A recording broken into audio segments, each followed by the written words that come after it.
Hey guys, what's up? Welcome to Sports Talk. Cooper Flagg, he's going to be the fastest player, billionaire, if he keep this up. Cooper Flagg in college with the NIL deal, making $28 million. $28 million a year. NIL deal. That's unheard of. You know what I mean? All the businesses, of course, blue collar kid, clean cut. He was a safe bet for many businesses. New Balance, all the stuff. $28 million in NIL deal a year. Coming to the NBA. when you look at it, the CBA, the way it's structured right now, is it a good move for him to come to the NBA now? No. If I'm advising him, right? If I'm advising him, he's gonna be the #1 draft pick, regardless. If I'm advising him, I stay in college. I will stay in college, another year. Why you say that? Well, when you look at it, the CBA for NBA players expired next year. Rookie contract, the structure right now, it's it's lower. The same way you look at the NFL. Back then, I think Cam Newton was the last one. I believe so. I could be wrong, but the NFL, the rookie contract, player were coming in as a rookie, first round pick, getting $50-60 million straight, and those guys weren't they a lot of those players didn't worth that money, but as a rookie they were getting those huge deals. They were getting those big deals coming in to do what they needed to do.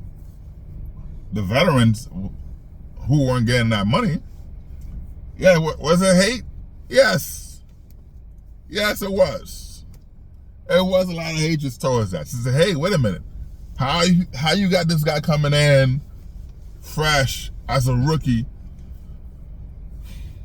You paying $50, $60, $70 million up, guaranteed coming in."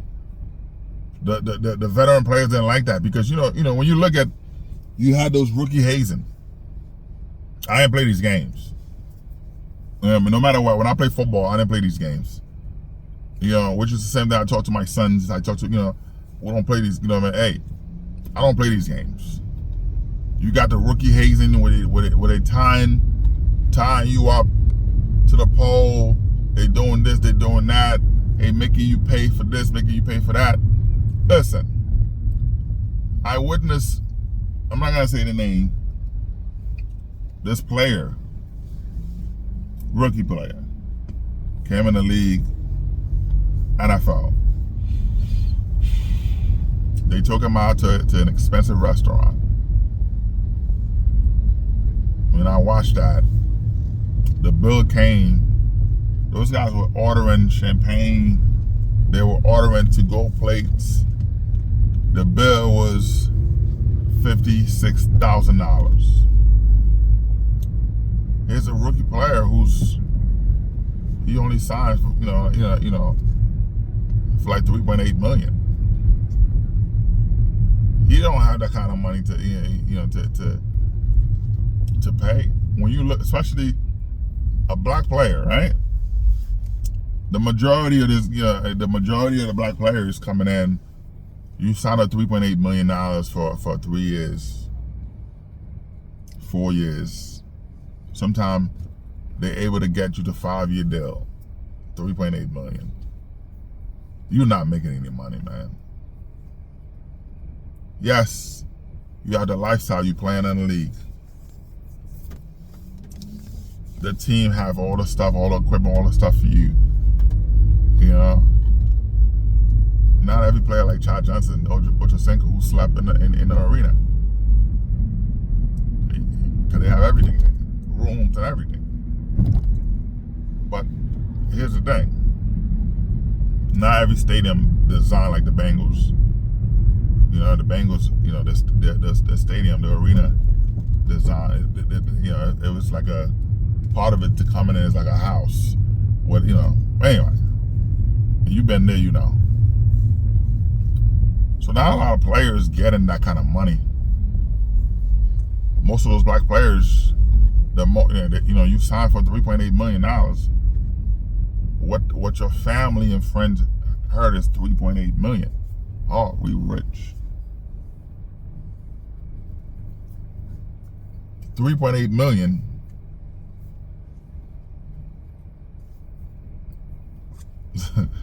Not gonna say it's nothing. It is something.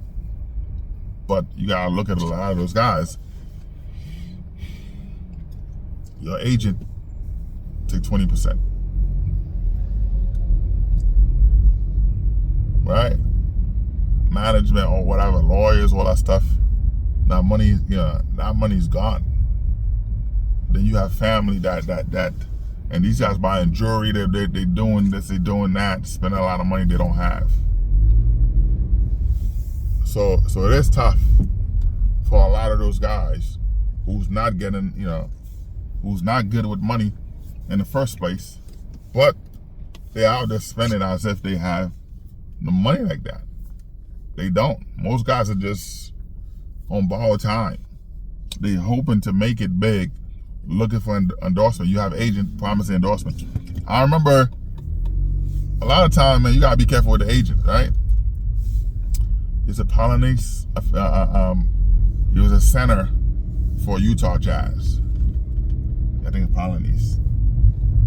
Center for Utah, as a black player. Yeah, West Polonese. Center for Utah Jazz, I believe. Yeah. The agent, he have Karl Malone, he have a lot of the players. Right? A lot of the players. And he told him, hey, opt out. Opt out of your contract. I have a contract with you.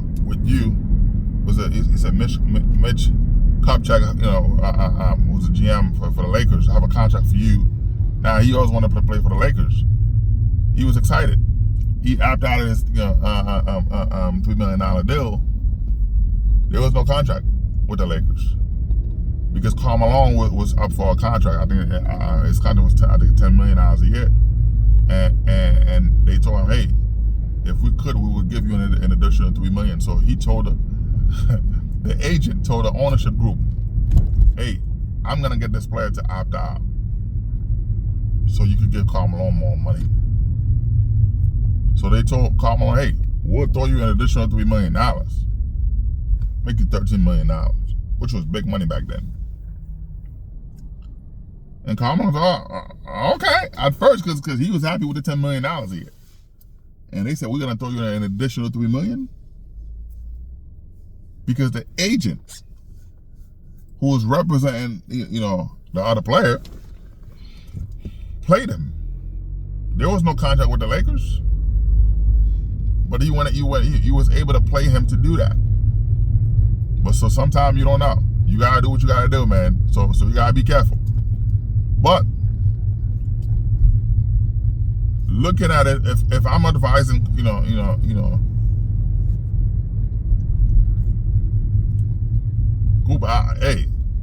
Cooper Flagg, man. Like I said, I would stay in college. You know what I mean? I would stay in college for one more year. Because the salary cap, the CBA change, the rules expired this year. So next year, it's a bigger cut as a rookie, what you would make. You know what I mean? You still playing basketball, right? You still playing basketball. You didn't do well this year in NCAA AA. You didn't do well. We watched it. You got spanked. This is an opportunity to redeem yourself. You're still gonna be the highest picked player the #1 draft pick next year. Right? You still gonna do that. You making $28 million already. $28 million a year. He's on pace. He's on pace to hit $1 billion. In college, he's already making a lot of money. So come into the league, those endorsements still gonna follow you. But I still think that in terms of the CBA rules, the money that if him coming in, all the players coming in, first round picks, players coming in, they're part of that new CBA, the old CBA that's maxed out, where you can't get the best, the big money, but you're able to get the money now. Well, once it expires. So if I'm Cooper Flagg, I will stay in college for more. I will stay for one more year just to be able to recoup all that money coming in. But to be able to get, I remember playing football. Somebody can you can even take a cookie to go to a store to get a cookie. You can even get that get a cookie. Even from a friend. Because they work at the store, the NCAA will look at it based on our rules. They will look at it as if the owner of the store give the cookie to your friend to give it to you, so you could shave points, all that stuff. It's a lot of stuff, man. But now when you look at players making $28 million, Cooper Flagg making $28 million a year. And NIL deals. That's a big thing. I know NCAA was trying everything. They tried their best to stop that, but you can't. But hey, I'm happy for him. But I'm saying if I'm him, if I'm advising, I'll tell him stay one more year. Stay one more year, and then you can do whatever you want after that. But it is what it is, man. It's up to him, man. Anyway, man, sports talk. Like, subscribe, and share. Peace out.